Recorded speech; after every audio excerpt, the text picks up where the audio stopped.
ሕራይ እግዚአብሔር ዝተመስገነ ይኹን። እግዚአብሔር ስለ ቃሉ ክገልጸልና ክንጽልየና ዝተመስገነ ይኹን። ኩልና ናይ ጸሎት መንፈስ ንኹን።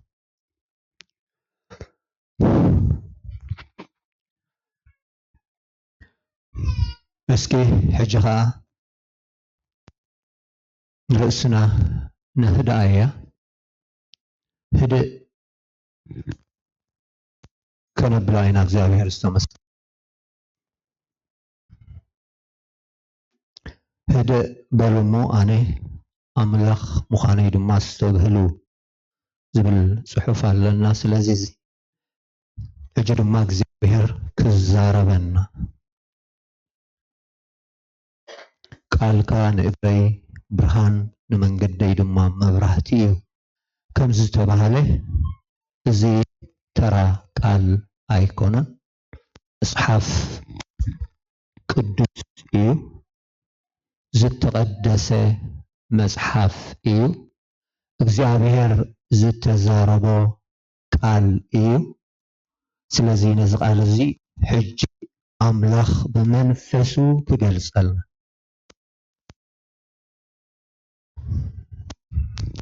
ኣነ ተሃንዲደ ደልየ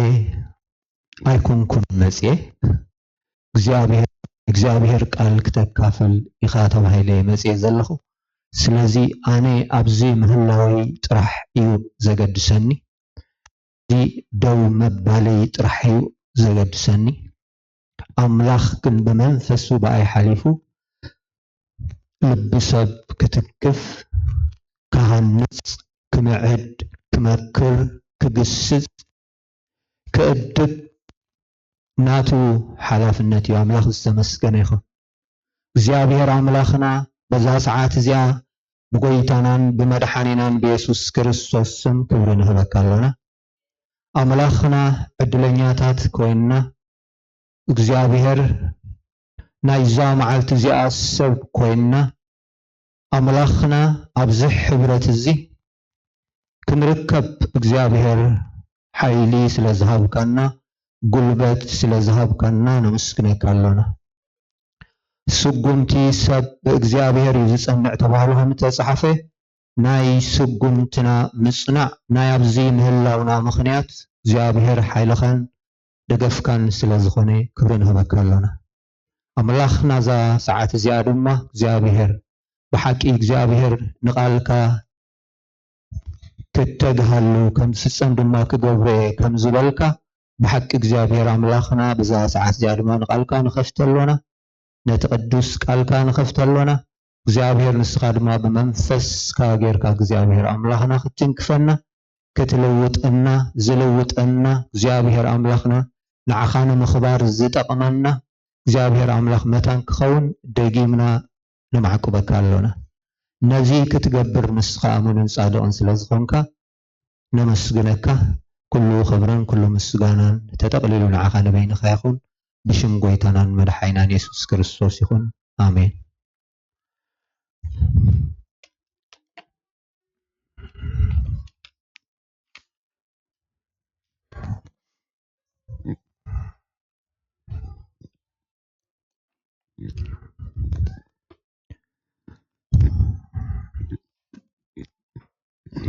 ሕራይ እግዚአብሔር ዝተመስገነ ይኹን። እንኳዕ ብሰላምን ብድሓንን ናብ ቤት እግዚአብሔር መጻኹም። ዘገልገልኩምና ሕዋትና መዘምራን ካልእ ኩሉ ናይ ክፍሊ ኣገልግሎት ናይ ጸሎት ሚድያ ኣሸር ዲፓርትመንትና ጎይታ ዕዚዙ ይባርኽኩም። ኣምላኽ ዝተመስገነ ይኹን። ሎማዓንቲ ድማ ካብ ቃል እግዚአብሔር ክንመሃር ኢና። ቃል እግዚአብሔር እንታይ ዝብለና?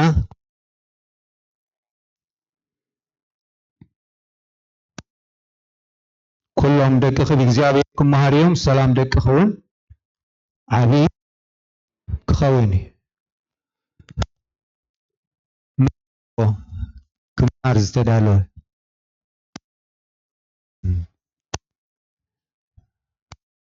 ቸም ተመክሮ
እግዚአብሔር ዝተመስገነ ይኹን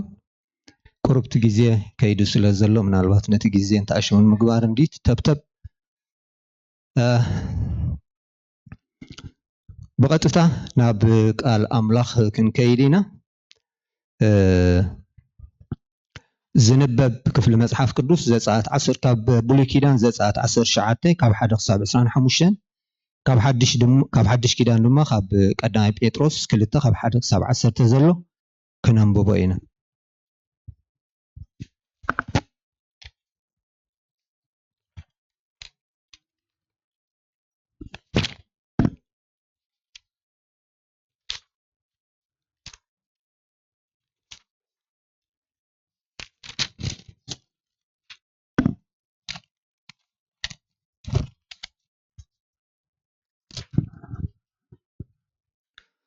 حراي بسم قويتنا مدحينا يسوع كريستوس كمبوبي دك إسرائيل كم مدر جبسي خاب زوجو أبصال سيتورحي بتا معلتي إتيان برخا سيناوز مزو كاب رفيدم تلعيلهم نبرخا سينا مزو أبتي برخا دما سفرو إسرائيل كا أبو أمن سرت خرن سفره مسيدما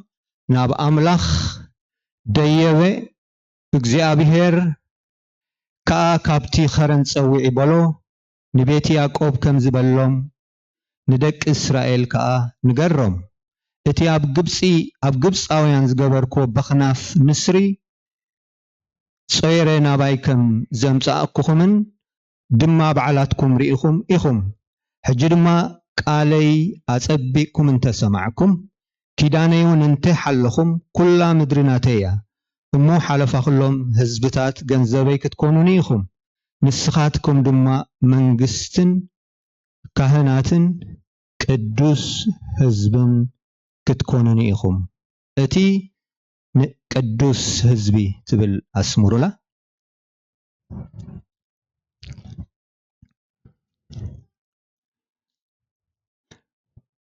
እቲ ንደቂ እስራኤል እተዛረቦም ነገር እዚ ሙሴ ድማ መጺኡን ዓበይቲ ህዝቢ ፀውዐ እቲ እግዚአብሔር ዝኣዘዘ ኩሉ ቃላት ነገሮም ኩሎም ህዝቢ ከዓ ብሓደ ኮይኖም እግዚአብሔር ዝበሎ ኩሉ ንገብር ኢሎም መለስሉ ሙሴ ድማ ቃል እቲ ህዝቢ ናብ እግዚአብሔር መለሰ እግዚአብሔር ከዓ ንሙሴ ክዛረበካ ከለኹ እቶም ህዝቢ ምእንቲ ክሰምዑ ንሓዋሩ ድማ ከኣምኑኻስ እንሆ ኣነ ብጸሊም ደመና ክመፀካ ይበሎ ሙሴ ከዓ ዘረባቶም ህዝቢ ንእግዚአብሔር ነገሮ እግዚአብሔር ድማ ንሙሴ በሎ እግዚአብሔር በታ ሳልሰይቲ መዓልቲ ኣብ ቅድሚ ኩሉ ህዝቢ ናብ ከረን ሲና ክወርድ እሞ ናብቶም ህዝቢ ኺድ ሎምን ጽባሕን ቀድሶም እዚኣውን ኣስምሩላ ክዳውንቶም ከዓ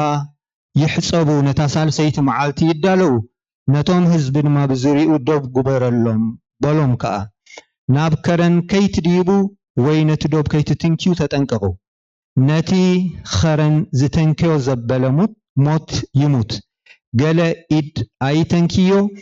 እንስሳ እንተኾነ ወይ ሰብ ብዳርባ እምኒ ሓደው ብመንትግ ደኣ ይሙት እምበር ብህይወት ኣይምበር መለኸት ኣንዊሑ ምስ ዝንፋሕ ሽዑ ናብ ከረን ይደይቡ ሙሴ ድማ ናብቲ ኸረን ናብቲ ህዝቢ ወረደ ነቲ ህዝቢ ከዓ ቀደሶ እጅውን ተቃረኺ ብና ቀደሶ ንሳቶም እውን ከም ክዳውንቶም ሓፀቡ ነቶም ህዝቢ ድማ ነታ ሳልሰይቲ መዓልቲ ተዳለው ናብ ሰበይቲ ከዓ ኣይትቕረቡ በሎም ኮነ ከዓ በታ ሳልሰይቲ መዓልቲ ክወግሕ ከሎ ነጉድን በርቅን ከቢድ ደበናን ናብ ልዕሊ ኸረን ኮነ ኣዝዩ ብርቱዕ ደሃይ መለኸት እውን ተሰምዐ እቲ ኣብ ሰፈር ዝነበረ ኩሉ ህዝቢ ድማ ተንበድበደ ሙሴ ከዓ ነቲ ህዝቢ ምስ ኣምላኽ ክራኸብ ካብ ሰፈር ኣውፅኦ ኣብ እግሪ ኸረን ድማ ደው በሉ እግዚአብሔር ብሓዊ ናብኡ ስለ ዝወረደ ኩሉ ኸረን ሲና ይተክኽ ነበረ ትክ ከዓ ከም ትክቶን ካብኡ ዓረገ ኩሉ ትኸረን ኣዝዩ አንቀጥቀጠ እቲ ደሃይ መለኸት ከዓ ኣዝዩ እናበርትዐ ኸደ ሙሴ ተዛረበ እግዚአብሔር ድማ ብቃሉ መለሰሉ እግዚአብሔር ከዓ ናብ ልዕሊ ኸረን ሲና ናብ ርእሲ እቲ ኸረን ወረደ እግዚአብሔር ንሙሴ ናብ ርእሲ እቲ ኸረን ፀውዖ ሙሴ ከዓ ደየበ እግዚአብሔር ድማ ንሙሴ ወረድ እሞ እቶም ህዝቢ ንእግዚአብሔር ክርእዩ ከይቀርቡ ብዙሓት ከዓ ከይጠፍኡስ አጠንቅቆም እቶም ናብ እግዚአብሔር ዝቀርቡ ካህናት ድማ እግዚአብሔር ከየጥፎም ርእሶም ይቀድሱ በሎ ሕጂውን ተደጊማ ሙሴ ከዓ ንእግዚአብሔር በሎ ንስኻ ናብ ዙርያ እትኸረን ዶብ ግበር ቀድሶ ድማ ኢልካ አጠንቂቅካና ኢኻ እሞ እቶም ህዝቢ ናብ ከረን ሲና ክድይቡ ኣይኽእሉን እግዚአብሔር ከዓ ኪድውረድ እሞ ንስኻ አሮን ድማ ምሳኻ ደይቡ እቶም ካህናትን ህዝብን ግና ምእንቲ ከየጥፍኦም ናብ እግዚአብሔር ክድይቡ ኢሎም ኣይጥሓሱ በሎም ሙሴ ድማ ናብቶም ህዝቢ ወሪዱ ነገሮም ኣብዛ ዘንበብናያ ምዕራፍ 19 እታ ቀድሶም ይቀደሱ ቀድሶ ቅዱስ ዝብል ቃልስ ክንደይ ግዜ ተደጊምና አንቢብናያ 4 ግዜ እግዚአብሔር ዝተመስገነ ይኹን ሕጂ ድማ ኣብ ቀዳማይ ጴጥሮስ 2:1-10 ክነንብብ ኢና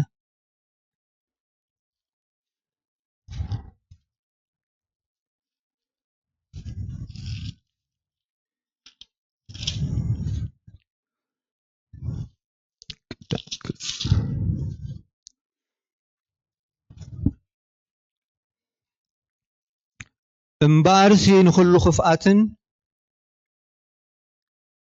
ኩሉ ጉርሕን ግብዝናን ቅንእን ኩሉ ሕሜትን ኣርሕቕዎ እግዚአብሔር ሕያዋይ ምዃኑ ጥዒምኩም እንትኾንኩም ሲ ብኡኡ ንምድሓን ምእንቲ ክትዓብዩ ከምቶም ሕጂ ተወሉ ሕፃናት ነቲ ሕዋስ ዘይብሉ መንፈሳዊ ፀባ ባሃግዎ ናብቲ ብሰብ ንዑቕ ብኣምላኽ ገና ሕሩይን ክቡርን ዝኾነ ሕያው እምኒ እናቐረብኩም ንስኻትኩም እውን ከም ሕያዋን ኣእማን ኮንኩም ነቲ ብኢየሱስ ክርስቶስ ኣብ ኣምላኽ ቅቡል ዝኾነ መንፈሳዊ መስዋእቲ ከተቕርቡ ንቅዱስ ክህነት ዝኸውን መንፈሳዊ ቤት ተሃነፁ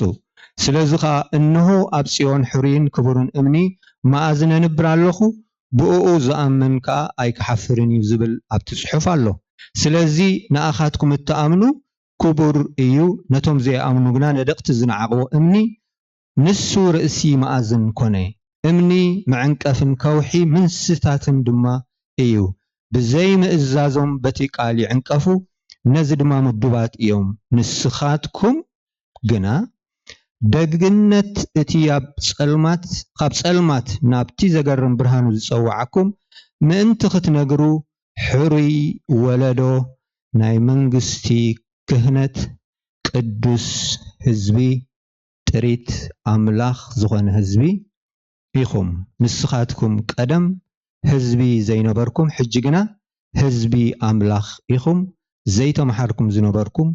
ሕጂ ግና ምሑራት ኢኹም ኣምላኽ ዝተመስገነ ይኹን እዚ ኣብ ቀዳማይ ጴጥሮስ ሕጂ እዚ ክነንብቦ ዝጸናሕና መቐጸልታ ናይቲ ኣብ ብሉይ ኪዳን ኣብቲ ዘንበብናዮ ኦሪት ዘጸአት ዝርከብ መቐጸልታ ናቲ እዩ ማለት እግዚአብሔር ዝተመስገነ ይኹን ስለዚ ምናልባት ኣብዛ ሕጂ ኣብ ቀዳማይ ጴጥሮስ ዘንበብናያ ሓንቲ ኣታ ፓራግራፍ ኣብዛ ፓራግራፍ እዚኣ ምናልባት ክልተ ግዜታ ቅዱስ ዝብል ቃል ተጠቂሳላ ኣብታ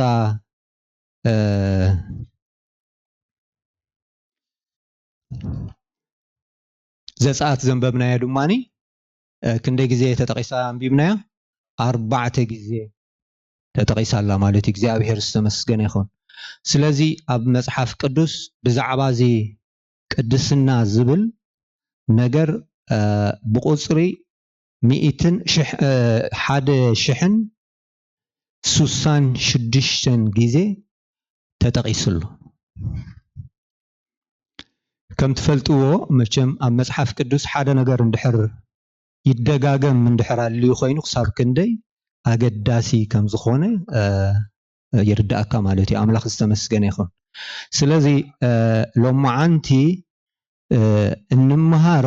ካብዚ ዘንበብናዮ ዛ ተደጋጊማ ዝተጠቕሰት ቅድስና ትብል ቃል ንዓይና ክንርኢ እግዚአብሔር ዝተመስገነ ይኹን ስለዚ ቅድስና ተቀደሱ ቅዱስ ዝብል ምናልባት እቲ ተኣሽሙ ስለ ዝፈላለ እምበር እቲ ቃል ሓደ እዩ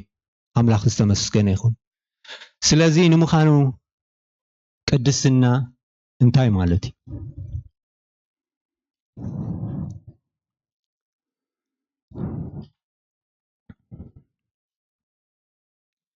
እዚ ኣይኮነንዶን መጽሐፍ ቅዱስ ክነንብብ ምስ ጀመርና ወይ ከዓ መጽሐፍ ቅዱስ ክንመሃር ምስ ጀመርና ዘይኮነስ ካብት ዓባብያና ካብቲ ድሕረ ባይተናውን እቲ ቅዱስ ቅዱስ ቅዱስ ዝብል ቃልሲ ብዝተደጋገመ ነገር እንዳሰማዕናዮ ዝዓበና እዩ ማለት እዩ እግዚአብሔር ዝተመስገነ ይኹን ኣነ ንባዕለይ ቅዱስ ዝበሃል ሓዋለኒ ቀሳይ ሽሙ ማለት ቅዱስ ገብረ መስቀል ማለት ከምዛ ኣነ አብርሃም ካልእ ተወሳኺ ስም የብሉን ሰያታ ሽሙ ቅዱስ ዝበሃል ማለት ምንኣሰይ እግዚአብሔር ዝተመስገነ ይኹን ንምንታይ ኣቦይ ቅዱስ ከም ዝበሎ ኣይፈልጥን ማለት እዩ ስለዚ ኣዘንተወለይ ማለት እዩ ኮይኑ ግን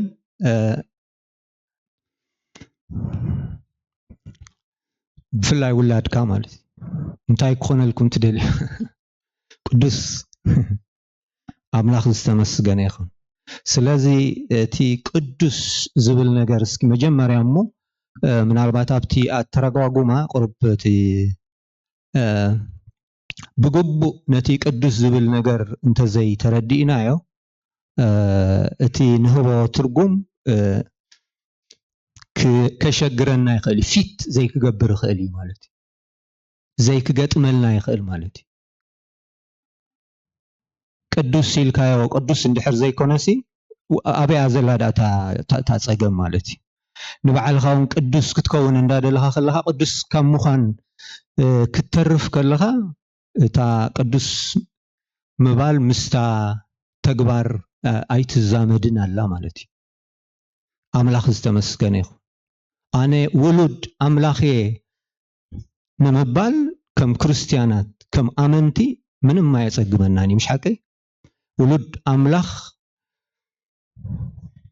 ምዃኑ ኣብዚ ዝጠራጠር ሰብ ኣለና ዲ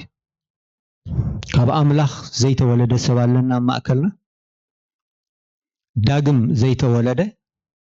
ከምቲ ካብ ኣቦናን ካብ ኣዴናን ብስጋ እንውለዶ ካብ አምላኽ ብመንፈስ ዘይተወለደ ኣብ መንጎና እንድሕር ኣሎ እንድሕር ኮይኑ ከም በሓድሽ ክውለድ ይግብኦ እዩ ማለት እዩ ውሉድ አምላኽ ከመይልና ዲና ውሉድ ወለድና ኮይና ካብ ወለድና ስለ ዝተወለድና ሲምፕል ምሽ ሓቂ ስለዚ ውሉድ አምላኽ ክትከውን እንድሕር ኮንካ ካብ አምላኽ ክትውለድ ኣለካ ሓደ ግዜ እዚ ማለት በሓቂ ሰብ ቦርን ኤገይን ዲዩ ዳግም ተወሊድ ዲዩ ኣይተወለደን የፀግመካ እዩ ማለት እዩ በሓንሳብ ስለንነብር ማለት እዩ ተኣነባብራና ሃይማኖታዊ ክኸውን ስለ ዝኽእል ማለት እዩ ንምስክርነት ክኸውን ሲ ኣብ ኬንያ ከምኡ ሓደ ዘሸግረና ሓው ነይሩ ማለት እዩ ኣብ ሆምሴል ሞር ኣብቲ ናይ ቤተክርስትያን ዝግበር ነገር ኳ ብዙሕ ፍሉጥ ኣይኮነን ግን ኣብ ሆምሴል ንገብሮ ዝነበርና ንጥፈታት ንገብሮ መጽናዕቲ እቲ ትምህርቲ ተዳልዩ እዩ ዝመፀካ ብፓሴጅ ኢኻ ተንብቦ ብድሕሪኡ ከዓ ሕቶታት ኣምፂኻ ከዓ ነቲ ሕቶታት ትምልሶ ማለት እዩ ስለዚ እቲ ትምህርቲ ንኩልኻ ማዕረ እዩ ማለት እዩ እታ ኣብኣ ዘላ ነታ ናይታ መዓልቲ እቲኣ መልእኽቲ ብግቡእ ምርዳእን ዘይምርዳእን እዩ ዘገድሰካ እምበር ካልእ ተወሳኺ ተኣሽሙ ነምፅኦ ነገራት የለን ማለት እዩ ድሓር ዝሰብ ከምኡ እንታይ ይገብረና ብኩሉ ኣካይዱ ብናብሩ ገለ መለታት እንተዘይበሊፁና ሳይ ኣይንበልፆን ግን እንታይ ገብረና ነይሩ ኣብቲ መንፈሳዊ ነገር ግን ዳይቨርት ገብረና ማለት እዩ ኣብቲ ሆምሴል ዲስካስ እንገብር ከለናስ ካብ ሓደ ጥቕሲ ናብ ሓደ ጥቕሲ ካብ ሓደ ጥቕሲ ናብ ሓደ ጥቕሲ የዝልለና እሞ دحر نتي منفس انتعش ميقبرنا مالت نايت معلتي ملأختي بقبو تردينا يخن كيد زقبأنا اتزربان تايخون ناب كتعي خيد مالتي بدحريتا ساعات تأكل بقبو كي تردأنا يو انتعش منخن كم زندا تدقاقم مسكوني مسكده تي دحر بايتا دما بقبو دما ينفلطونينا مالت كلها تحاويس كاخا ببزمت أخايب حنساب آمنت تباهي الكاخا انتعش متخون مالتي دحر موداتا قن نقرر من يرنا حدا خبانا أنت يا زم مصحف مصحف قدوس كاس بغيري فلتخا جن نتمنفس يلوز قبر زلو مالتي كم زي تمنفس ببيننا تنبو زلنا مصحف قدوس كلنا حدا مالتي الحرام مودات حدا خبانا أنت زي مصحف جاك مصحف قدوس انت هيدا مصحف كاقل خصاب زبلو خوين تقريمو مالتي لحد حرخ نديقن فيديو ندار أنا خلنا قن بزعبا أمنت إنها تزاربنا خلنا نتا أمنت تبل قال قن انتا جيروا وأمنت مالت تكون حدا نقر ندحر آمين كايو نزا آمن كايو نقركو بقى ناتو أماني إخاكو سلز أمنت مالت نحادا نت كم حق جير كازغل سر كايو نعون تا آمين كايو ناتو أماني إخا أمنت مالت تكون السيء قليل نوان دحر حدا يامون قنابتهم سيل تزاريبو زي فلت مالتي حفاري أي زاربن كن زارب دماني بزح بوشاين قوانينا نيرنا سلازي حفر مالتي حجي دحر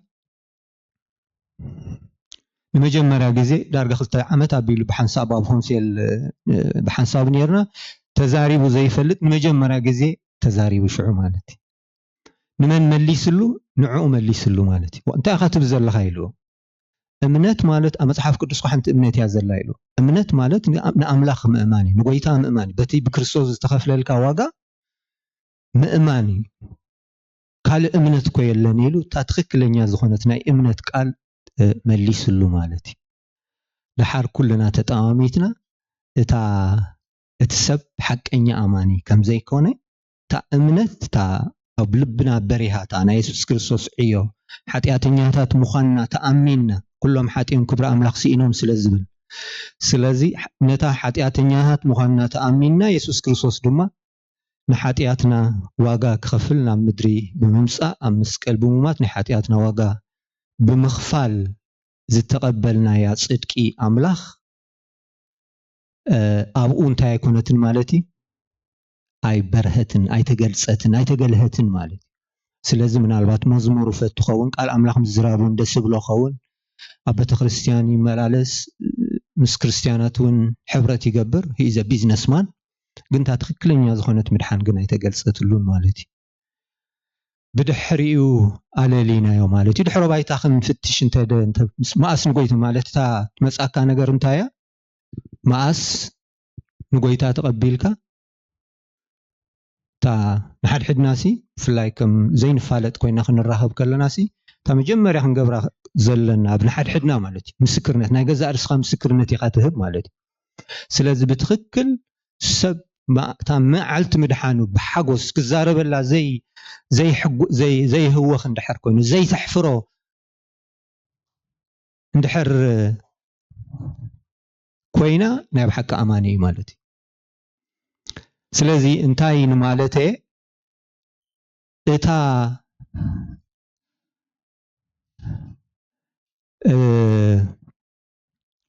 أمونغو أمانن زي أمانن زلو فلليسي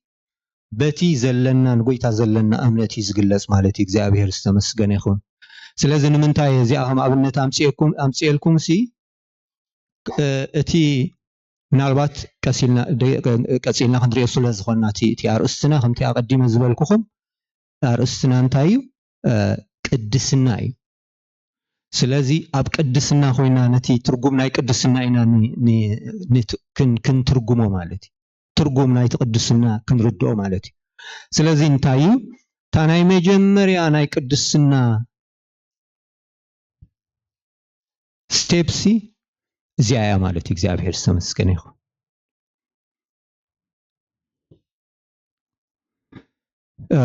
ቅድስና እንታይ ማለት እዩ አንተ ወብዚ ክንዝምር ከለና ሕዋትና ከዘምሩና ከሎስ እንታይ ንብል ነርና እግዚአብሔር እንታይ እዩ ፍሉይ مش እግዚአብሔር እንታይ ኣምላኽና እንታይ ፍሉይ ኣምላኽ እዩ ኣምላኽ ዝተመስገነ ይኹን ስለዚ ቅድስና ማለት ድማ እንታይ ኢልኩም ትትርጉምዎ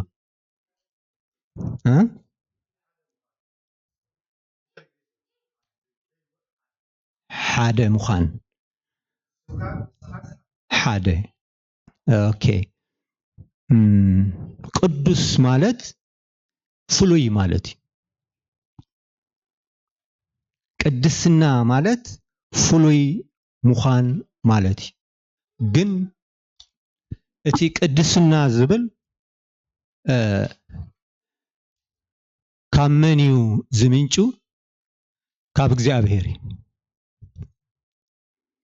እግዚአብሔር እንታይ ቅዱስ አሜን ዶ ካብ ስጋ ዝተወለደ ስጋይ ምሽ ካብ አምላኽ ዝተወለደ ድማ ካብ መንፈስ ዝተወለደ ድማ መንፈስ እዩ ይብለና አምላኽ ዝተመስገነ ይኹን ስለዚህ እቲ ካብ አምላኽ ዝተወለድናሉ መንነት ንሱ እንታይ ቅዱስ እዩ እግዚአብሔር ዝተመስገነ ይኹን ስለዚህ እንታይ ማለት እዩ ሰብ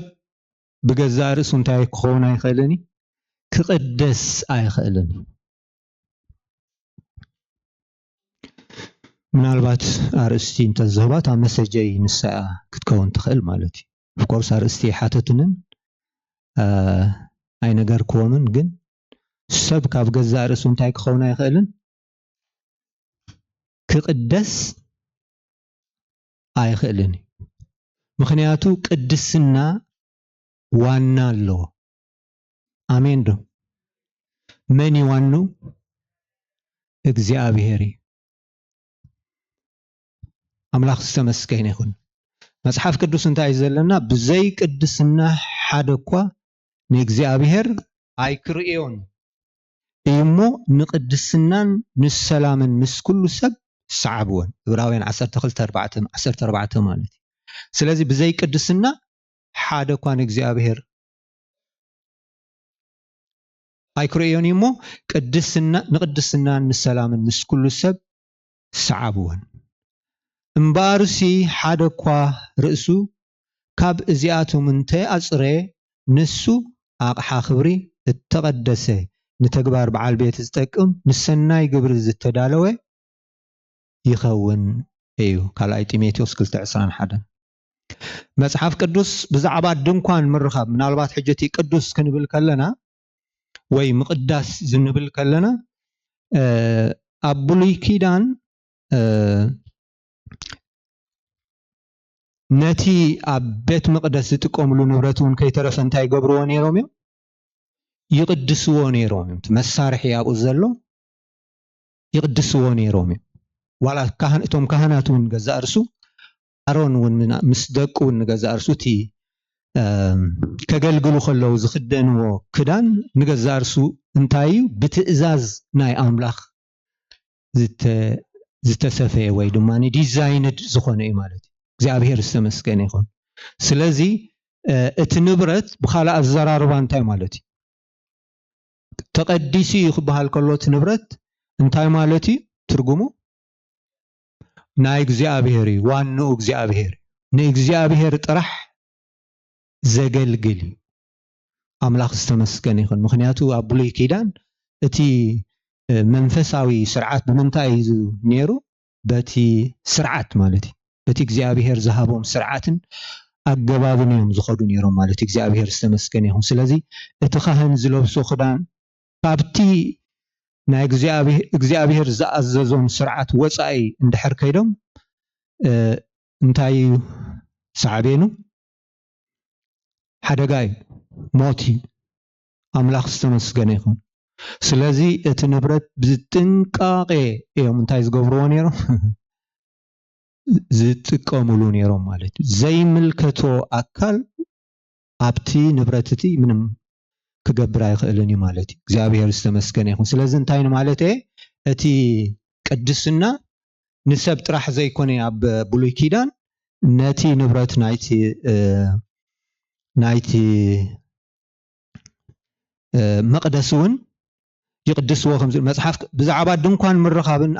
اقحوتن سباتن هنصاتاتن غراوتي بخر ولود بيت مقدس كهنات هاجرن قدس كم زلو يزارب يزي اب زصات 4 كاب 9 حساب 15 كاب زلواوያን 27 كاب 14 حساب 16 زهلقو كاب 8 17 እንረኽቦ ኢና ማለት እዩ አምላኽ ዝተመስገነ ይኹን ስለዚ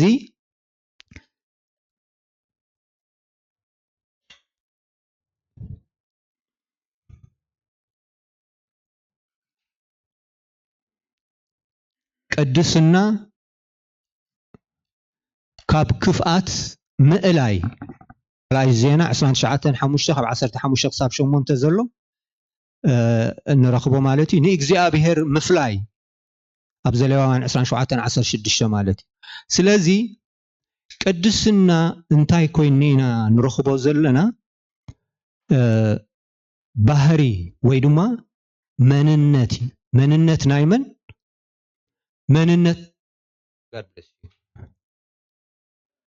መንነት ናይ እግዚአብሔር እግዚአብሔር ቅዱስ እዩ ክንብል ከለና እግዚአብሔር ካብ ካልኦት ዝተፈልየ እዩ ማለትና እዩ ሃና ንገዛር ሳብ ቅድም ኣብ ቀዳማይ ሳሙኤል ምዕራፍ 2 ብጀካኻ ካልእ የልቦን ከም እግዚአብሔር ዝበለ ቅዱስ የልቦን ከም እግዚአብሔር ዝበለ ስለዚ መን ጥራሕ ቅዱስ ካልእ ቅዱስ ኣይኮነን ስለዚ እግዚአብሔር ጥራሕ እዩ ቅዱስ ንብል እንድሕር ኣለና እንድሕር ኮይና እቲ ቅዱስ ዝብል ወይ ድማ እቲ ቅድስና እንታይ ኮይና ኢና ንረኽቦ ዘለና ናይ ሰብ ናይ ባህሪ አምላኽ ወይ ድማ ናይ አምላኽ መንነት እዩ ማለት እዩ እግዚአብሔር ዝተመስገነ ይኹን ብቅድስናኻ ከማኻ ዝኸበረ መን እዩ ዘጸአት 15 11 ክመዓራረዮስ ምስ መን ከተመሳስሉኒ ኢኹም ይብል እቲ ቅዱስ ክመዓራረዮስ ምስ መን ከተመሳስሉኒ ኢኹም ስለዚ እግዚአብሔር ምስ ዋላ ሓደ ክነመሳስሎ ኣይንኽእል ኢና እግዚአብሔር ዝተመስገነ ይኹን ኢሳያስ 4:25 ቅዱስ ዝስሙ ኣብ ኢሳያስ 57:15 ከምኡ ብለና እግዚአብሔር እንታይ ካብቲ ስም እግዚአብሔር ካብቲ እግዚአብሔር ዝውክል ስም ሓደ እንታይ ቅዱስ እግዚአብሔር እንታይ ቅዱስ እዩ ስሙ እዩ ማለት እዩ አምላኽ ዝተመስገነ ይኹን ማርያም ኣደ ጎይታ ኣብ ሉቃስ 1:47 ክሳብ 49 ዘለውን ስሙ ቅዱስ እዩ ኢላተላ ማለት እዩ እግዚአብሔር ዝተመስገነ ይኹን ቅዱስ ቅዱስ ቅዱስ እዩ እግዚአብሔር ናብል ኣብ ኢሳያስ ንገዛር ሱ ኣብ ኢሳያስ 6:3 እቶም ሱራፌል መላእኽቲ ማለት እዩ እንታይ እንዳበልዮም ዝጽውዖን እግዚአብሔር ቅዱስ ቅዱስ ቅዱስ እግዚአብሔር እንዳበሉ ድማ ይጽውዑ አምላኽ ዝተመስገነ ይኹን ኣብ ራእይ 4:8 ዘሴም ማለት እዩ እግዚአብሔር እንታይ ይብሉ እግዚአብሔር አምላኽ ቅዱስ ቅዱስ እዩ እንዳበሉ ቶም 4 እንስሳን ሽማግለታት እውን እግዚአብሔር ቅዱስ እዩ እንዳበሉ ከም ዝሰግድሉ ንርኢ ማለት እዩ እግዚአብሔር ዝተመስገነ ይኹን ስለዚ ኣብዚ እንታይና ንገብር ዘለና እግዚአብሔር ቅዱስ ከም ዝኾነ ማለት ነቲ ትርጉም ናይ ቅድስና ክርዳእና እንድሕር ኮይኑ ነቲ ባህርያት ኢኻ ሓደ ግዜ ቅዱስ እዩ ክትብል ከለኻ እንታይ ማለት እዩ ምፍላይ ምዃኑስ ሕራይ ተረዲእና ኣሎ ግን እቲ ትክክለኛ ዝኾነ ዴፊኒሽን ግን ትርጉም ናይቲ ቃል ክትረኽበሉ ግን ትፍለ ኢኻ ማለት ትጽገም ኢኻ ማለት እዩ ከምዚ ሓደ ግዜ ከምኡ ፍቅሪ እንታይ ማለት እዩ ንፍቅሪ ዲፋይን ገብራ ዝኽእል ሰብ ኣሎ ፍቅሪ እንታይ ከም ዝኾነስ ዲፋይን ክንገብራ ንኽእል ኢና ትርጉም ናይ ፍቅሪ كم تنخالق قالات نقلصو زي مالتي لنا نقلصو سي نفقري ديفاين كنقبراي نخلنينا مش حكي نفقر ግን ብምንታይና ንርዳ በቲ ተግባራታ ማለት በቲ ባህሪያታ ማለት ፍቅር ማለት እንታይ ከም ዝኾነ በቲ ትርጉሙ ማለት በቲ አክሽን በቲ ተግባር ኢና ንፍቅር ንርዶ እምበር ፍቅር እንታይ እንተይልናስ ፍቅር እዚ እና ዲፋይን ክንገብሮ ይንኸልና ማለት አምላኽ ዝተመስገነ ይኹን አሜን እግዚአብሔር ግን እንታይ ፍቅር እዩ ግን እንታይ እቲ ዴፊኒሽን እንተይልና ነቲ ዴፊኒሽን ክንርዶ አይንኸልን እዚ ቅዱስ ዝብል ነገር ድማ እግዚአብሔር ቅዱስ እዩ ክንብል ከለና ድማ እግዚአብሔር ዝተፈለየ እዩ ንብላለን ኣብትኸት ፍሉይ እግዚአብሔር ንብላለን ግን እቲ ትርጉም ናይ ቅድስና ወይ ድማ ናይ ቅዱስ ግን በቲ ባህሪያቱ በቲ አብሰብን ኣብ ምድርን ብዝተገልጸ ባህሪያት አምላኺና ክንርዶ ንኽእል እምበር እታ ትክክለኛ ዝኾነ ትርጉም ቅዱስ ማለት እዚ ማለት እዩ ኢልና ዲፋይን ክንገብሮ ይንኽእል ኢና አምላኽ ዝተመስገነ ይኹን እግዚአብሔር ጥራይ ቅዱስ እግዚአብሔር ካብ ካልኦት ዝተፈልየ እዩ ቅድስና ማንነት እግዚአብሔር እዩ ቅድስና ባህሪ እግዚአብሔር እዩ ቅድስና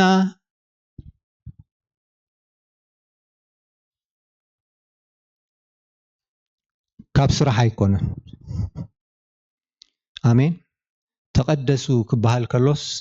እንታይ በቀጥታ ዝመጻና ኣብ ሓሳብና ዝመጽሲ እቲ ትገብሮ ቲ አክሽን እዩ ምሽ ኢኻ ተሐስብ ተቀደሱ ክበሃል ከሎ ተፈለዩ ክበሃል ከሎስ እንታይ ኣብ በእምሮና በቀጥታ ዝመጽእ አክንዲ ናብ አምላኽ ንውከል ኣብ ገዛ ርስና ኢና ንውከል ማለት እንታይ ማለት እዩ አዝኢፍ በገዛ ርስና ከም እንቅደስ ነዚያ ንሕብ ትክክል ተረዲእኹምኒ ሾተይ ወቂዕ ማለት እዩ አምላኽ ዝተመስገነ ይኹን ስለዚ ምቅዳስ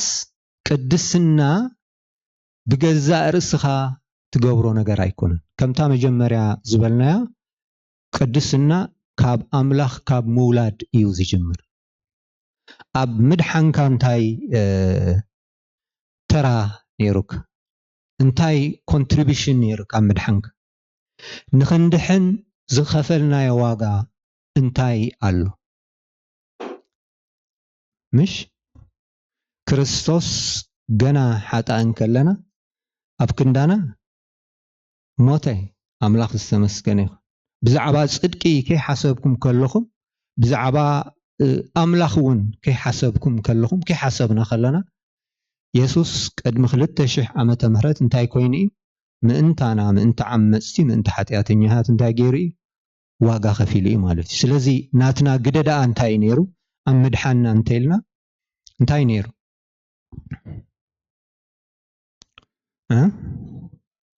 መቀባል ተተቀቢልካስ ናተይ ትብሎ ዲያ ተተቀቢልካዮ ዘለኻስ ተቀቢልካዮ ኢኻ ከምዚ ሰሪሕና ደሞዝና ዝኸፍሉና አይኮነን مش سريحك رهيسك سرح الصاليتك انتاي تغفل عسبي تقبل صدقنا جن عسبي ناتناديس ولا عسبنا يسوع كريستوس عسبنا يسوع كريستوس تزمزات سواي تزمكح بمن يمكحيلو بእግዚአብሔር يمكحيلو اذن مكحلو زلنا صدقي املاخ وانو مني ناي املاخي بواغا تعديكم يخوم مش بلنا ناي غزا ارسكم يكونكم كم زيكونكم دو ايتفلطون يخوم بلنا امين سلازي تصدقي نغزا ارسا تقبلنا يا نمبر سريحنا عينا زمصانا يا ايكونتن املاخ استمسغن يخوم سلازي قدسنا دما ካብ ገዛ ርስና ዝምንጩ አይኮነ ምንጩ መኒ እግዚአብሔር ቅድስናን ንአምላኽ ቅድስና ብምንታይ ዝጅምር እዛ ቀዲመ ክዛረባ ዝጸናሕኩ ቅድስና ንአምላኽ ብምፍላጥ ዝጅምር አምላኽ ዝተመስገነ ይኹን ንመን ብምፍላጥ ንእግዚአብሔር ብምፍላጥ ዝጅምር በኋላ አዘራርባ ንበጃነት ኢየሱስ ክርስቶስ ብምቕባል ይጅምር ኣብ ፀጽባሕ ምስ መንፈስ ቅዱስ ብዘለካ ሕብረት ድማ ይጸንዕ አሜን እዚኣ ጽቡቕ ጌርኩም ኣስሙርላ ሪከርድ ግበርዋ ንበጃነት ኢየሱስ ክርስቶስ ብምቕባል ይጅምር ኣብ ፀጽባሕ ምስ መንፈስ ቅዱስ ብዘለካ ሕብረት ድማ ይቕጽል ኣብ ብሉይ ኪዳን ቅድስና ዝዕቀን ብምሕላው ሕጊ ኣብ ሓድሽ ኪዳን ግና ብክርስቶስ ብምእማን ጽድቅን ምስ መንፈስ ቅዱስ ዘለካ ሕብረትን እዩ ዝዕቀን ስለዚ ቅድስና ኣብ ብሉይ ኪዳን ብምንታይ ዝዕቀን ሕጊ ብምፍጻም ነት ሕጊ እንታይ ኢሉ ኣብ መዝሙር ዳዊት ቀዳማይ ምዕራፍ ለይትን መዓልትን ዝመራምሮ ኣብ መንበር መላገጽ ዘይቅመጥ ኣብ ኣኼባ ረሲኣን ድማ ዘይቀውም እኳ ደኣ ብሕጊ እግዚአብሔር ዝፍሳህ ነት ሕጊውን ለይትን መዓልትን ዝመራምሮ ብፁዕ እዩ ይብለና አምላኽ ዝተመስገነ ይሁን ስለዚ እቲ ምስ አምላኽ ዘለካ ሕብረት of course እዚ ንእስራኤላውያን ዝተዋሃበ እዩ ግን እስራኤላውያን ነቲ ምስ አምላኽ ዝነበሮም ሕብረት ብምንታይ እዩ ዝዕቀን በቲ ንሕጊ ዘለዎም ኣኽብሮት ማለት እዩ እቲ ታሪኽ ክንሪኦ ከለና እንታይ ኮይኖም እዮም እስራኤላውያን ኣብ ምርኮ ዝወድቁ ነይሩ እንድሕር ኢልና ምስቲ ሕጊ ይመሓላለፉ ስለ ዝነበሩ እግዚአብሔር እንታይ ኢሎም ነቲ ሕጊ ይሂብዎም ነዚ ሕጊ እዚ ለይትን መዓልትን እንታይ ግበሮ ኣስተንትኖ ተባሂሎም ብመጠን እቲ ሕጊ ዝተኣዘዞ እግዚአብሔር ትንዕኦም ዝሃቦም ተስፋ ይፍጽሙ ኮንዲሽናሊ ነይሩ ማለት አምላኽ ዝተመስገነ ይሁን ስለዚ ኣብ ሓድሽ ኪዳን ግን ከምኡ ኣይኮነን ማለት ዝኽብል ከለኹ አምላኽ ሓድሽ ኪዳንን አምላኽ ብሉይ ኪዳንን በበይኑ ማለት ኣይኮንኩን እቲ አምላኽ ምስ ሰብ ዘለዎ ሕብረት ወይ ድማ ምስ ሰብ ዘለዎ ኪዳን ስለ ዝፈላለየ እምበር እግዚአብሔር ኣይተለወጠን አምላኽ ዝተመስገነ ይሁን እቲ ናይ ብሉይ ኪዳን አምላኽ እቲ ናይ እስራኤላውያን አምላኽ ናትና አምላኽ እግዚአብሔር ዝተመስገነ ይሁን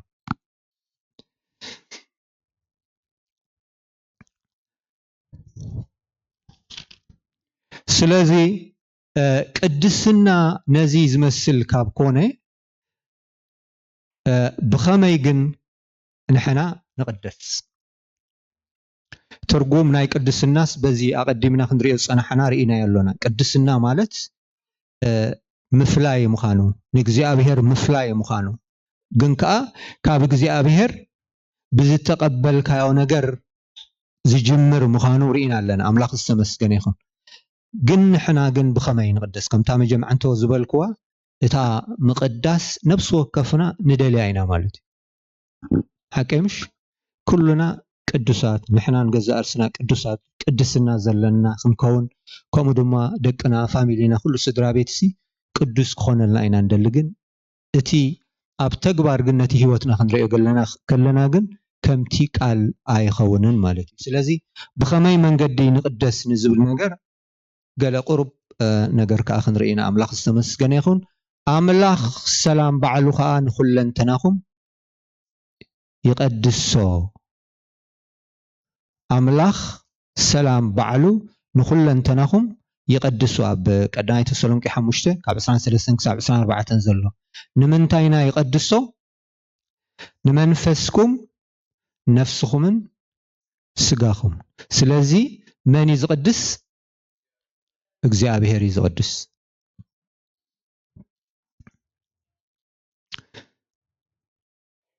ምእንቲ ክቅድሳን ንኡ ምእንቲ ክቁማን ኢሉ ርእሱ በጃሃበ ኣብ ኤፌሶን 5:25 ክሳብ 27 እውን ምእንቲ ክቅድሳ ንኡ ምእንቲ ክቁማን ኢሉ ርእሱ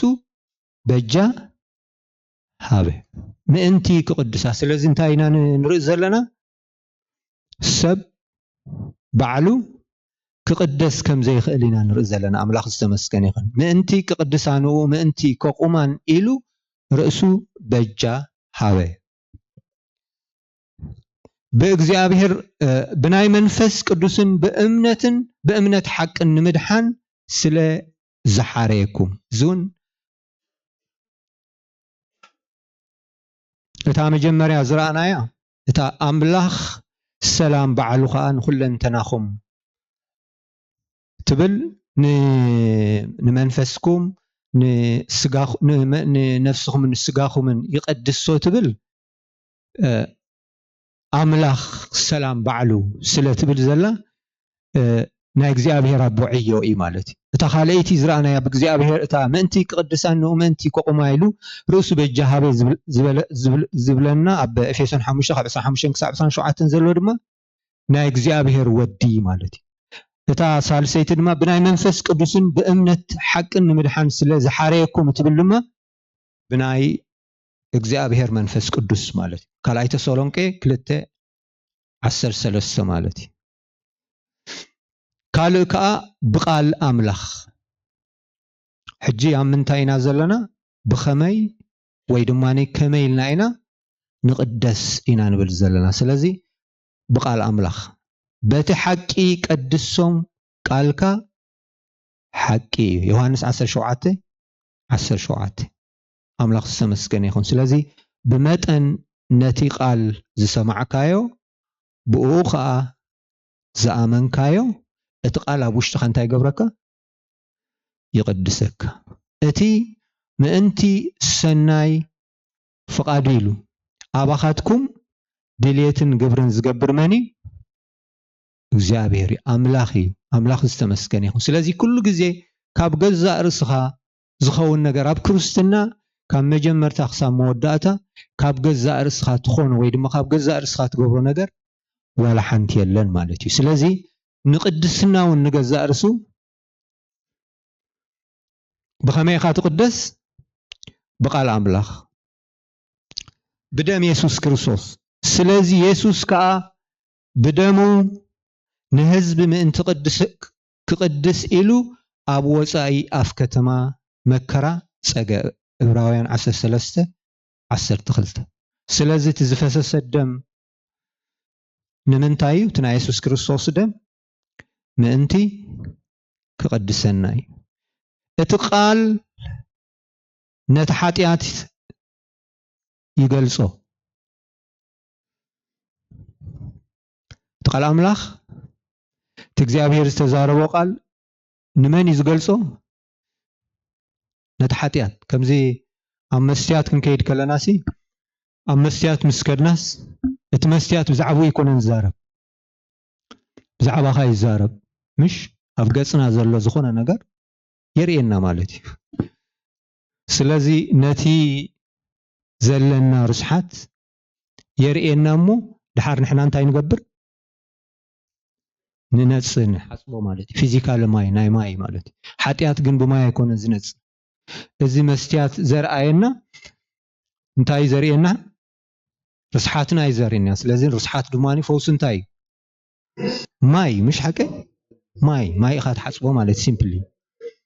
ቃል ኣምላኽ እውን ገዛእ ርእሱ ብምንታይ ተመሲሉ ኣሎ ብማይ ተመሲሉ ኣሎ ካብ መንፈስን ካብ ማይን ንቀዲሞ ዝተባህለሉ ማለት እዩ ካብ ማይን ካብ መንፈስን እንተዘይተወሊድካ ንመንግስቲ ኣምላኽ ኣይተኣትዋን ኢኻ ኢሉ ስለዚ ማይ ቃል ኣምላኽ እውን ገዛእ ርእሱ ብማይ ተመሲሉ ኣሎ ማለት እዩ እግዚአብሔር ዝተመስገነ ይኹን ስለዚ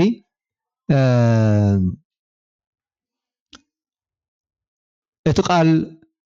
ነቲ ኃጢአትና ይገልጾ ማለት እተን ክልተ ከተሓሕዘን ስለ ዝደለኹ እታ ቃል ኣምላኽን እታ ብደም ኢየሱስ ክርስቶስን ትብል ዘላ ማለት እዩ እቲ ደም ኢየሱስ ከዓ የጽርዮ ውጽኢቱ ከዓ ቅድስና እዩ ማለት እዩ ኣምላኽ ዝተመስገነ ስለዚ ቅድስና ናይ ክልቲኡ ውጽኢት እዩ ማለት እዩ እቲ ቃል ኣምላኽ እንታይ ይገብር ነቲ ኃጢአትካ የፍልጠካ እቲ ደም ኢየሱስ እቲ ዝፈሰሰ ደም ኢየሱስ ክርስቶስ ድማኒ ነቲ ኃጢአትካ ከዓ እንታይ ይገብሮ የንጽሖ ማለት እዩ ውጽኢቱ ከዓ እንታይ تايت وصيتو قدسنا እግዚአብሔር ዝተመስገነ ይኹን بخالق كا بمنتاي ክንቅደስ ንኽእል بمقصعتي زي أكو مرارة بمقصعتي كاب قدسنو ومنتي كنما قليلو نطق منايو زغص عنا كاب قدسنو ومنتي كنما قليلو إلو نطق منايو زغص عنا يبلنا أملاخ السمسكن يخو زي أب هيوتنا صبيغنا زي تمكرنا يا نجر انت دهاليا زي مالت محلاف كلياتنا زلنا برخت محلاف كلياتنا زلا مالتي نابتي حساب أملاخ نابتي فقد أملاخ نابتي እግዚአብሔር أب هيوتنا أب جز أبانا أب مدرنا أب حزبنا حالفنا نورخت كين خون زي زي تمكرنا يا خوينا تمثلني نالبات زربا خي تررمو كي تأشمو خي قبركم حر غزي اب هيوتنا بزيغاطمنا ነገር اكندي هد إلنا نرئس انتاي يقدمنا مسلوك بسم يسوس حقي مش حدا ነገር فيس تغيركاس انتاي نقبر بوقا بلو بيسوس سم كتبل إتكا تمنع أفكاك أينقص مالتي الشيطان يخاب بسم يسوس بلومبر نخونتات بسم يسوس كريستوس أي نغرات أي لوتني شيطان of course spirity بسم يسوس كريستوس كإزاز أيخون اللوني أب قدم السم يسوس كريستوس لعل كل زخانة السم سلا زخانة أما خان عنا زتوهب السم سلا زخانة ناي سلطانو السم سلا زخانة أب قدم السم يسوس كريستوس دو زبل غانين يلا ويدما منفس يلا مالتي أملاخ استمسكن يخن جن كن حلفو زلنا نجار كن مهارو زلنا نجارات كنا بهيوتنا ببزح نجار جن يقاتمنا أي مالتي سلازي نزافتنا زي أسان تسميمنا محلافنا رأسنا نخمرمر سان مقبارنا أب أنا نبر مالتي نابت second level promote كي كنا تاجزي تركبنا مالتي أملاخ استمسكن يخو حدا حاو أب إرتراخ لناس تحاو نفع صبو نجزي أبي هرس اللوئي مالت إن فيتشر نقص على أب صبو درجة قلقلوت كتريو عين خاتو دقلو حاوي بتحدو جنك بيزنس ماني هجي تأثيره مستأثرة دحار كابت بيت ما أثرت مسوسة نعمل خمس كيلو مال انقع تأثر كيلو سب شبد بدي أتبزلا تأثيري لا بتنبتني أتقبر زلا مالتي كتوب أوديو مقبم أوديو خالق زدليو نجارات مالتي حاولنا خمس تأثيره تبعيلو قلماتات مالتي دحار جن دحار مسوسة مسكرنا خلوجن بمسار بالطعمين عمل خمس كيلو مالتي زي أبي هيرك ساب كندي كم زفكرو نجيرنا مالتي أبتا بيت ما أثرتس نفسو كرياس الدرخيب مالتي تبيزنسس بتن يلوسي دارغا وسيدو نيرو مالتي أملاخ زصبيه زلو خالق نسو زنطفلو زلو خال لبو هيبو لعلن تحتن زبلولو زلو خالق مالتي እግዚአብሔር بخالو መንገዲ ደልዮ ንሱ ኻ بخالو መንገዲ ይኸይድ ማለት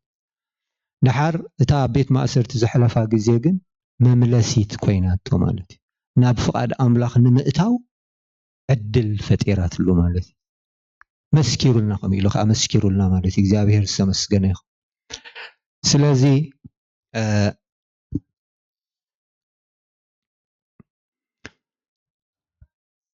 مقصعتي من الله نولادو زي قصع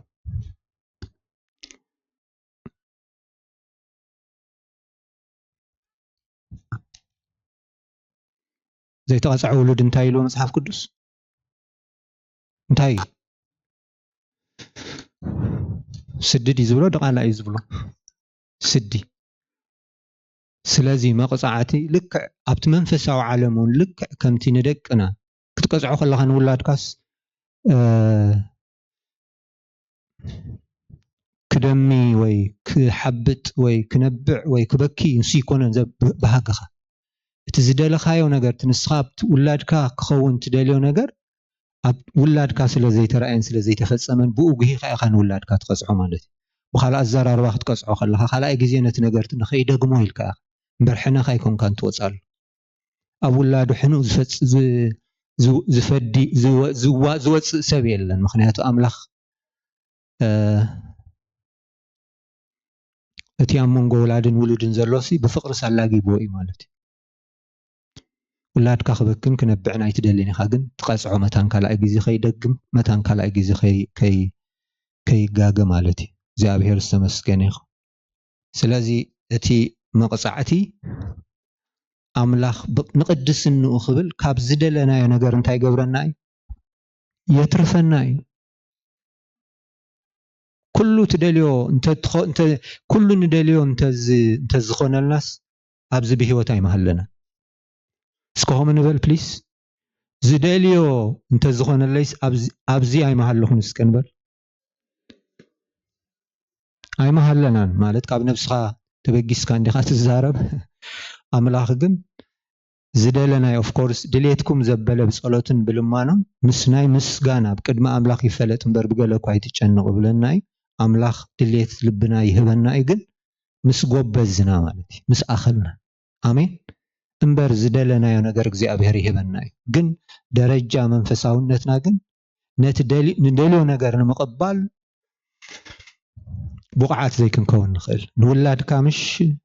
درجة بسلاتو رئيخا إخا حدا نجار تهبو حدرات تهبو سلازي عم منفساو عالم دمالك عكم إيمالتي እግዚአብሔር استمسكن يخون اتخالق دمان እግዚአብሔር بموفاي كومو دم حجي نصدقينا بقدسنا كجزا أكالاتكم وفيو أملاخ استمسكن يخون سلازي كابتي حادة النقدس اللو من قدد مانتايو نجزا رسنان تاي مقبار نا أملاخ أحليف كاب بمحب مالتي أملاخ استمسكن يخون انباركاتم فوراتي ازي تسفاتات ازي كاب زهلو الناس بفرهات أملاخ قدسنا نا ملأنا كاب تسقان منفس نزركس كل رأسنا ننصه كلاي قرنطوس 7 حاده فاد أملاخ ازيو ملولي قدسنا قدايتو سلونكي 4:3 لومي ناي قدسنا هيوت ناي قدسنا هيوتنا انتاي يمثل قدسنا فلي مخانو كاب فلي مخان كاب كونه هيوتنا انتاي يمثل نرسخم حتتوا مالتي كاب كالوت نفللو ناي هيوت تمكرو ወይ ድማ ምስክርነት አለና ዲው بسጋ እንመላለስ ክነስና እኳ ከም ስጋስ አይንዋጋን ኢና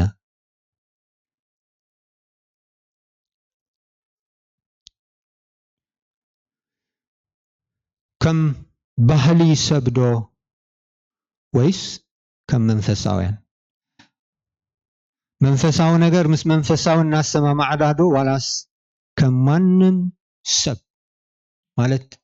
ህይወትና ስንታ ይመስል ማለት ንርእስና ክንሪኣ ከለናስ ኣብ ሕብረተሰብ ማለት ኣብቲ ዘለና ሕብረተሰብ ምናልባት ኣብ ቤት ትምህርቲ ክኸውን ይኽእል ኣብ ስራሕ ክኸውን ይኽእል ኣብ ቤተሰብና ክኸውን ይኽእል ማለት ከም ባህሊ ሰብ ከምቲ ማንም ሰብ ዝነብሮ ናብራዶ ንነብር ኣለናስ ዋላ ዝተፈለየ ነገር ፍሉይ እዩ ዘብለና ኩነታት ኣብ ህይወትና ኣሎ መንፈሳዊ ነገር ምስ መንፈሳዊ እንዳሰማማዕና ዶ ዋላስ ከማንም ሰብ ፍሬና እንታይ ይመስል ፍሬና እንታይ ይመስል ሕጅግና ካብ ሓጢያት ሓራ ስለ ዝወጻእኩም ንኣምላኽውን ስለተገዛእኩም ፍሬኹም ንቅድስና ኮይኑ ኣሎ መወዳእቱ ኸ ናይ ዘለዓለም ህይወት ፍሬኹም እንታይ ኢሉና ንቅድስና ኮይኑሉ ስለዚ ቅድስና ናይ ምንታይ ውጽኢት እዩ እንድሕሪልና ካብ ሓጢያት ሓራ ስለ ዝወጻእኩም ንኣምላኽውን ስለ ዝተገዛእኩም ኣምላኽ ዝተመስገነ ይኹን ካብ ሓጢያት ሓራ ምውጻእና ሓደ ደረጃ ናይ ምንታይ ናይ ቅድስና እግዚአብሔር ዝተመስገነ ይኹን ስለዚ ነቲ ዝተቀበልናዮ ጽድቂ ንኣካላትና ብምውፋይ ኣምላኽ ኣባና ንኽኸብር ንገዛእ ርእስና ብምሃብ ድማ ፍሬና እንታይ ይኸውን ማለት እዩ ንቅድስና ይኸውን መወዳእቱ ኸ እንታይ ኢሉ ናይ ዘለዓለም ህይወት እዩ እቲ ዝጽውዓኩም ዘሎ እሙን እዩ ንሱን ክገብሮ እዩ ቀዳማይ ተሰሎንቄ 5:24 ኣብ ወንጌል ብምጽናዕን ከይተነቃነቅኩምን ተሰሪትኩምን ደልዲልኩምን ብእምነት እንተጸናዕኩም ሲ ኣበርን ነቐፋን ዘይብሎም ቅዱሳን ገይሩ ከቆመኩም እዩ ቆላሴ 1:22 ክሳብ 23 ሓንቲ ኣብ ሮሜ 12 ዘላ ክነንብብ እሞ ብድሕሪኡ ክንውድእ ኢና ኣምላኽ ዝተመስገነ ይኹን እምበኣርሲ ኣሕዋተየ ንስጋኹምን ሕያውን ቅዱስና ኣምላኽ ባህ ዘብልን መስዋዕቲ ጌርኩም ክተቕርቦ ብምሕረት ኣምላኽ ምዕደኩም ኣለኹ እዚ ማለት እቲ ናይ ኣእምሮ መንፈሳዊ ኣገልግሎትኩም እዩ እቲ ሰናይን ባህ ዘብልን ፍቓድ ኣምላኽ እንታይ ምዃኑ ምእንቲ ክትምርምሩ ብምሕዳስ ሓሳብኩም ተለወጡ እምበር ነዚ ዓለም እዚኣ ኣይትምሰልዋ ይብለና ኣምላኽ ዝተመስገነ ይኹን ስለዚ ቅድስና እንታይ እዩ ውጽኢት እዩ ኣምላኽ ዝተመስገነ ይኹን ፍረ እዩ ሓደ ግዜ በዚ ኣብ ምድሪ ንነብሮ በዚ ምድራዊ ነገር እንታይ ንኸውን ኢና ንተሓዝ ኢና ምሽ እቲ ኣብ ቅድመና ዘሎ እቲ ናይ በረኸትና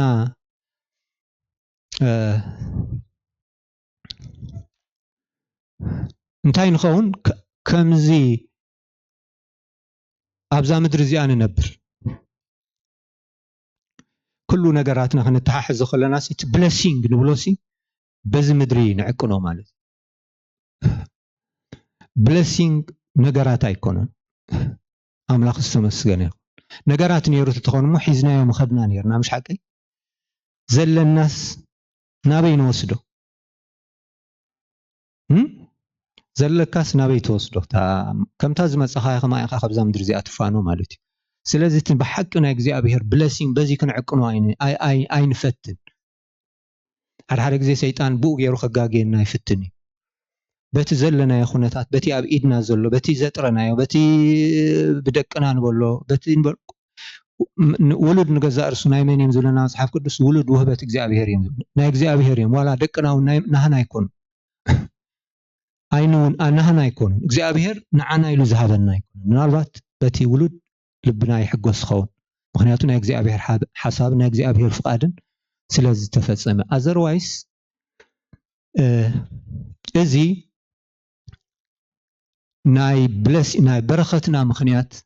ኣይኮኑን ኣምላኽ ዝተመስገነ ይኹን እዚ ካብ ምንታይ የትርፈካ ካብቲ ማለት ኣብ ቀዳማይ ቆሮንቶስ ምዕራፍ 1 እንታይ ዝብል ኣሎ ምጽኣት ኢየሱስ ክርስቶስ ኣብቲ ጽበየሉ ዝጎድለኩም ውህበት ጸጋ የልዎን ይብለና ኣምላኽ ዝተመስገነ ይኹን እቲ ዝዓበየ መንፈሳውነት ሰብ ኣበየናይ ኩነታት ከሎ እዩ እንተኾይኑ ተስፋ ኣብ ተስፋ በእምነት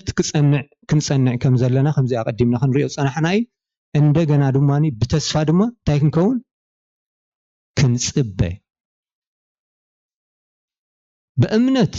ዘይኮነልና ነገር የለን ኣምላኽ ዝተመስገነ ይኹን ተስፋ ግን እንታይ ኮነ ዘይኮነ ዘይተፈጸመ እሱ ድማ እንታይ ናይ ኢየሱስ ክርስቶስ ዳግም ምምጻእ ማለት ኢየሱስ ክርስቶስ ክምለስ ኣምላኽ ዝተመስገነ ይኹን ስለዚ ኢየሱስ ክርስቶስ ምስተገልጸ ኣብኡ እንኾኖ እንታይ ከም ንኸውን ኣይንፈልጥ ኢና ንሱ ምስተገልጸ ግና ምስኡ እንታይ ክንከውን ኢና ይብለና ክንከብር ኢና ይብለና ኣምላኽ ዝተመስገነ ይኹን ንዕኡ ክንመስል ኢና of course ኢየሱስ ኣምላኽ እዩ ንሕና ከዓ ሰብ ኢና ማለት እዩ ኣብ ሰማይ ንሱ ጎይታ ኮይኑ ዝነብር ንሕና ከዓ ሰብ ኮይና ኢና ንነብር ማለት እዩ ኣምላኽ ዝተመስገነ ይኹን ግን ንዕኡ ክንመስል ኢና ግን ይብለና ምስኡ ክንከብር ኢና ግን ይብለና ኣምላኽ ዝተመስገነ ይኹን ስለዚ እቲ ተስፋና ብእቲ ንምጽኣት ኢየሱስ ክርስቶስ ርእስና ክትዳሎ ከላ ሃረር ክንብል ከለና እቲ ፍቃድ ኣምላኽ ወይ ድማ እቲ ናይ ቅድስና ህይወት እንታይ ንገብሮ ማለት እዩ ንለማመድ ኣምላኽ ዝተመስገነ ይኹን ስለዚ በዚ ንርእስና ክንመርምራ ኢና በዚ ሕጂ ጥራሕ ዘይኮነስ ኩሉ ግዜ ንርእስና እንዳፈተሸና ብትክክል ኣነስ ብቅድስና ናይ ቅድስና ህይወት ሒዘ ደይ ዝመላለስ ኣለኹ ከም ቅዱስ ህዝቢ ከም ቅዱስ ሰብ ከም ዝተፈለየ ሰብ ፍሉይ ምዃነ ካብቲ ኣምላኽ ፍሉይ ምዃኑ ንሕና ድማኒ ፍሉያት ከም ዝኾንና ብቅድስና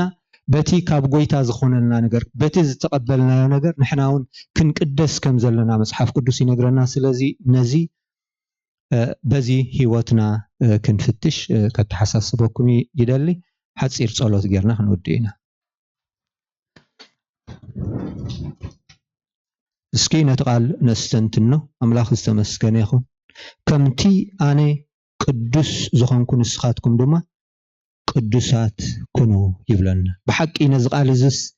ፊት ይገብሮ ዲ ብሓቂ ይበቕዖ ዲ እዚ ቃል እዝስ ኣባይ ሓቂ ዲ ተግባራዊ ዲ ብሓቂ ከም ቅዱስ ኮይነ ይመላለስ ኣለኹ ዶ ኣየለኹም ወይስ ከም ማንም ሰብ ወይ ከም ተራ ሰብ ኮይነ ዝመላለስ ዘለኹ ፍሉይነት ኣለኒ ዶ ካብ ካልኦት ዝፈልየኒ ኣሎ ዶ ናይ ህይወት ተመክሮ ኣለኒ ዶ ኣምላኽ ኣባይ ይኸብር ዶ ሰባት ብዛዕባይ እንታይ ይብሉ መሳርሕትኻ ብዛዕባኻ እንታይ ይብሉ መምሃርትኻ ብዛዕባኻ እንታይ ይብሉ በዚ ንርእስና ክንምርምር ፍሬና ድማኒ ክንርኢ ይግባአና ኣምላኽ ዝተመስገነ ይኹን ሰብ ከም ሳዕሪ እዩ ናይ ሰብ ክምሪ ድማ ከም ዕምበባ መሮሪ ሳዕሪ ይነቅጽ ዕምበባ መሮሪ ድማ ይረግፍ ናይ እግዚአብሔር ቃል ግን ንዘላለም ይነብር ኣምላኽና ስለዚ በዛ ሰዓት እዚ ኣነ መስግነካ ኣለና ስለዚ ግዜ እዚ ክብረ ንህበካ ኣለና ኣምላኽና እንተ ብውሕድ እንተ ብብዙሕ እግዚአብሔር ተዛሪብካና ኣለኻ ብሓቂ እግዚአብሔር ኣምላኽና ነቲ ዝተዛረብካዮ ቃል እግዚአብሔር ኣምላኽ ያብ ልብ ነፍሲ ወከፍና ክሓድር ብሓቂ ከም ማንም ሰባት ከም ተራ ሰባት ኮይና ዘይኮነ እግዚአብሔር ኣምላኽና ከምቲ ንስኻ ቅዱስ ዝኾንካ ንሕና ድማኒ እግዚአብሔር ብናይ ቅድስና ህይወት ካብ ክፉእ ዘበለት ሓሊና እግዚአብሔር ኣምላኽና መታን ክንመላለስ ሎማዓንቲ ተዛሪብካና ኣለኻሞ እግዚአብሔር ነቲ ቃልካ ኣብ ልብ ነፍሲ ወከፍና ክተጽንዖ ደጊምና ብሽም ኢየሱስ ክርስቶስ ንጽልለና እዚ ክትገብር እሙንን ጻድቕን ስለ ዝኾንካ ደጊሜ ብጎይታን ብመድሓኒናን ብኢየሱስ ክርስቶስ ክብሪ ንህበካ ኩሉ ክብርን ኩሉ ምስጋናን ንዓኻ ንበይንኻ ይኹን ኣሜን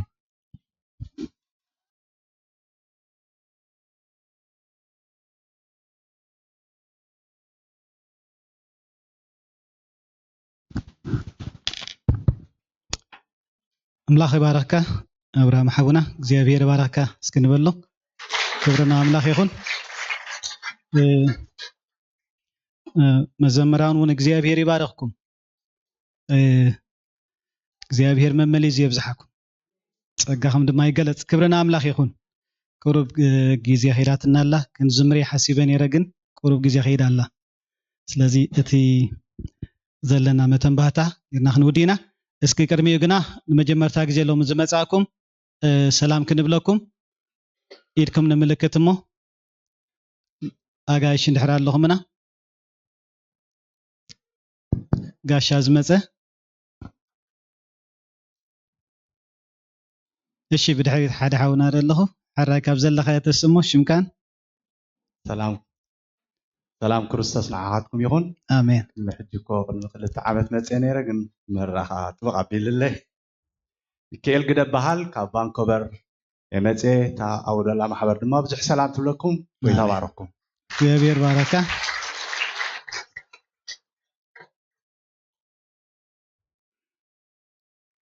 እሺ ካለ ብልናን ጋሻ አረ ክብርና አምላኽ ይሁን ተንዘለዋ መተንባህታ ዝመጽ ሰንበት ድራር ጎይታ አሎና ኣብ May 9 to 11 ድማት ኮንፈረንስ ፓስተር ኢሳው መጽኡ ከገልግለና ንዕዝኸውን ድማ ክንጽል ንቕኒ እግዚአብሔር ይመስገን እተሰማናው አገልግሎት ከምቲ ተሰርዐ ኩሉ ትናይ ባይብል ስታዲ ፕሬየር ትናይ ሰንበት ሕብረት ትናይ ደቀ ኣንስትዮ ናይ መነስያት ናይ ኣቦታት ናይ ኣዴታት ኩሉ ኣብቲ ግዚኡ ተሰሪዑ ዘሎ ከም ዘሎ ድማ ክነዘኻኽር ንፈቱ ካለ ድማ ሓፍትና ሳሮን ኣረፋይነ زرجحت حداش مزمور اللامو اب ابل ويكاب امازون ويكاب سبوتيفاي بودكاست مچم تكنولوجي እንዳተቀየረ ይመጽእ ኦንላይን ገዚኹም ተጠቀሙን ባድማ ተባረኹን ይላላሞ ኣብቲ ቫይበር ክንዝርጉሒና ክገዝ ዝደለየ በተ ኦንላይን ክገዞ ይኽእል ማለት እዩ እግዚአብሔር ይመስገን ካብ ዘለና ተሲናን እግዚአብሔር አመስግና ክብርና አምላኽ ይኹን አምላኽ ዝተዛረበና ሎሚ ኣብ ልብና ዓቂርና فقاد أملاخ أزيو قدسناهم سلازبلنا أملاخ يمسجن فقاد أملاخ أزيو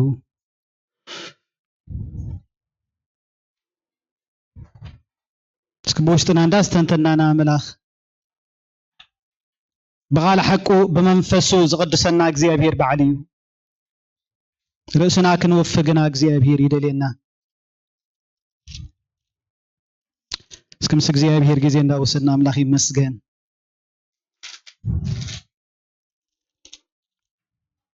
سمعتنا قال أملاخ مسجن اتخلوا من انتو كلون بوز خون اتخلوا من انتو كلون بوز خون نبوزحات ولود ناب كبرنا أتوه نتراس مدحانهم بسكيات كفتم تقبو مالات تزقدسن اتوم زقدسون كلاتهم كاب حاديهم بزي مخنيات يزيخا سمكان حواتيك نقروم أما كل محبرون كزمر الكاي إلو أحواتي نمبالهم أحفرنيو دقي مخا أنا أبوك وكليمو كان بحدشون إنهو أنن اتوم أملاخ زهابن ولدن يبلنا أملاخ مسجن كم زبالة قويتا يزولنا أملاخ مسجن أما كل محبرون كزمر الكاي إلو أحواتي نمبالهم أحفرنيو دقي مخا أنا أبوك وكل إيه كان بحدشون إنه أنا أتوم أملاخ ذهبن ولدن يبل تقدس أملاخ እግዚአብሔር ይመስገን እግዚአብሔር ይመስገን በቃሉ ጎይታ ሃሌሉያ እስኪ ንመልሰሉ እግዚአብሔር ክረዳና አምላኽ ይመስገን ሕርያና ምርጫና አምላኽ መኻኑን ጎይታ ንንገር ሕዋተይ ሰናይ ንምግባር ባህግሎኒ ለጳውሎስ نأملاخ كنكون نعو كنوفى እግዚአብሔር ክብሕቶኒ ህይወትና አምላኽ ይመስገን በዘመን ህይወትና ንፍቃድ አምላኽ አገልግልና መታን ክንሐልፍ ካባና ዘይውሰድ ግደ ክንሐሪ እግዚአብሔር ይመስገን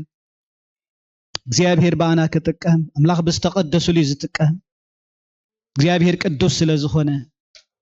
بقدس نبرت يزتقم أملاخ يمسجن بخوم يخا أقدمو قدسنا እግዚአብሔር هاللويا هاللويا هاللويا هاللويا هاللويا هاللويا هاللويا هاللويا تزتصنع زبرت أملاخ ما أكلنا هياوي እግዚአብሔር يمسجن هاللويا هاللويا هاللويا هاللويا صمن الله يمصا زبل ጎይታ ما أكلنا زدلي يركب له زخع كحي خفتلو لمنو كوهبكم دليو كترخبو زبلا قويتا تصوعني كمل سلكا زبلا ملاخ هاللويا هاللويا هاللويا هاللويا كحقوس بهيوتنا ملاخ بحكبلو أما أكلنا بحيلو كعرف أما أكلنا بحيلو منفس እግዚአብሔር كملالس بحيلو نبيتو كهنص እግዚአብሔር هاللويا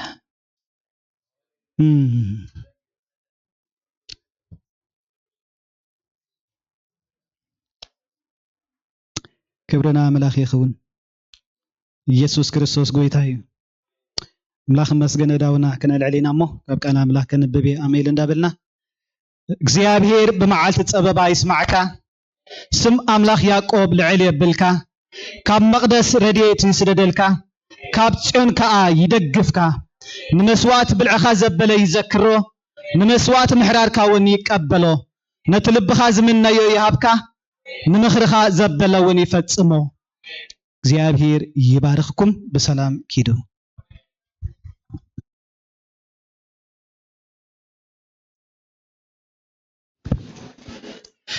صباح قدام ناي دق انستي لمو دق انستي ايترسعا እሺ